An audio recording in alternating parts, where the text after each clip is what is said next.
Welfare, and today we have to start with a new topic, that is microbes in the production of biogas. मैंने आपको बताए थे biogas कौन कौन से होते हैं, ठीक है। तो उन्हीं बायोगैस के प्रोडक्शन में जैसे कि मीथेन है आपका मेन जो बायोगैस, वो है हाइड्रोजन सल्फाइड भी होता है, H2S, कार्बन डाइऑक्साइड भी होता है, ठीक है। इन गैसेस को हम बोलते हैं बायोगैस। तो इनके प्रोडक्शन में माइक्रोब्स का क्या रोल होता है हम वो पढ़ने वाले हैं, ठीक है। Biogas is a mixture of gases containing predominantly methane. सबसे ज़्यादा क्या होता है, मीथेन होता है, produce by the microbial activities and which may be used as fuel. Microbes की एक्टिविटी के थ्रू हम इन गैसेस को प्रोड्यूस करते हैं और एज अ फ्यूल हम इन्हें यूज़ कर सकते हैं। You have learn that microbe produce different type of gases and product during the growth and the metabolism. जब माइक्रोब्स ग्रो करते हैं तो वो एज अ एंड प्रोडक्ट क्या आपको गैशियस प्रोडक्ट्स देते हैं। The type of gas produced depend upon the microbe and the organic substrate they utilize। तो देखो वो गैस कब प्रोड्यूस करेंगे, जब वो किसी ऑर्गेनिक सबस्ट्रेट को यूटिलाइज करेंगे, ठीक है। तो आपका कौन सा गैस प्रोड्यूस हो रहा है वो दो चीज़ों पर डिपेंड करता है। पहला तो कि माइक्रोब कौन सा यूज़ कर रहे हैं, उसके बाद दूसरा कि ऑर्गेनिक सबस्ट्रेट जो है वो कौन सा यूटिलाइज कर रहे हो। इन दो चीज़ों पर आपका डिपेंड करेगा कि आपका कौन से टाइप का गैस जो है वो प्रोड्यूस होगा। इन द एग्जाम्पल्स जो आपको ऊपर एग्जाम्पल दिया है, in the relation to the fermentation of dough, cheese making and production of beverages, the main gas produce was CO2। यदि हम बात करें कि जब हम डो को फर्मेंट करते हैं या फिर चीज़ मेकिंग में या फिर बेवरेजेस के प्रोडक्शन में कौन सा गैस रिलीज होता है, सबसे जो मेन गैस रिलीज होता है वो होता है आपका CO2।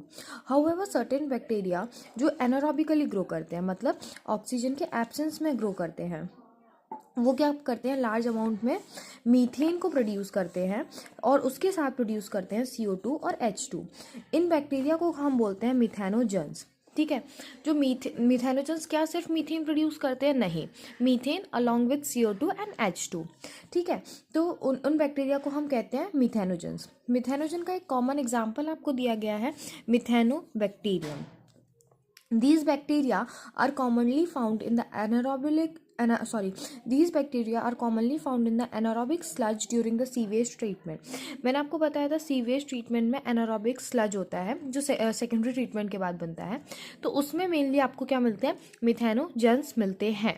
दीज बैक्टीरिया और ऑल्सो, और उसके अलावा ये बैक्टीरिया कहाँ प्रेजेंट होते हैं। देखो आपसे ये चीज़ पूछ ली जा सकती है कि मिथेनोजन्स कहाँ कहाँ मिलते हैं, तो आपको पता होना चाहिए कि कहाँ मिलते हैं, एनारोबिक स्लज में मिलते हैं ड्यूरिंग सीवेज ट्रीटमेंट, और कहाँ मिल रहे हैं, और मिल रहे हैं आपको rumen, a part of stomach of cattle। A lot of cellulosic material present in the food of cattle is also present in the rumen। In rumen these bacteria help in the, तो ये जो आपका जो kettles होते हैं उनके stomach का एक पार्ट होता है rumen, तो वहाँ पे भी आपको मिलते हैं मिथेनोजन्स। वहाँ मिथेनोजन्स क्या करते हैं, जो आपका सेल्यूलोज होता है उसका ब्रेक डाउन करते हैं, क्योंकि हम सेल्यूलोज का इंटेक नहीं करते हैं और हमें सेल्यूलोज के ब्रेक डाउन की नीड भी नहीं होती है, तो हमारे बॉडी में नहीं प्रेजेंट होता ये, ठीक है, मिथेनोजन्स। तो मिथेनोजन्स जो होते हैं वो ह्यूमन के जो केटल्स होते हैं उनमें प्रेजेंट होता है, और ये करता क्या है, ये ब्रेक डाउन ऑफ सेल्यूलोज करता है और इम्पॉर्टेंट रोल प्ले करता है in the nutrition of cattles, ठीक है। Do you think we use, क्योंकि हमारे पास तो ऐसा कुछ हम इनटेक करते नहीं है तो हमें इसकी नीड होती भी नहीं है। जो एक्सक्रीटा जो एक्सक्रीटा होता है केटल का, कॉमनली कॉल्ड एज गोबर, जिसको हम गोबर बोलते हैं, तो उसमें क्या होगा, मिथेनोजन्स होंगे सॉरी उसमें क्या होंगे, मिथेनोजन्स होंगे। डंग कैन बी यूज, और फिर हम इस डंग को यूज़ करेंगे to generate biogas, commonly called as gobar gas. क्योंकि हम गोबर से जनरेट कर रहे हैं इसीलिए हम इसको क्या बोलते हैं, गोबर गैस बोलते हैं। अभी हम नेक्स्ट लेक्चर में पढ़ेंगे द बायोगैस प्लांट।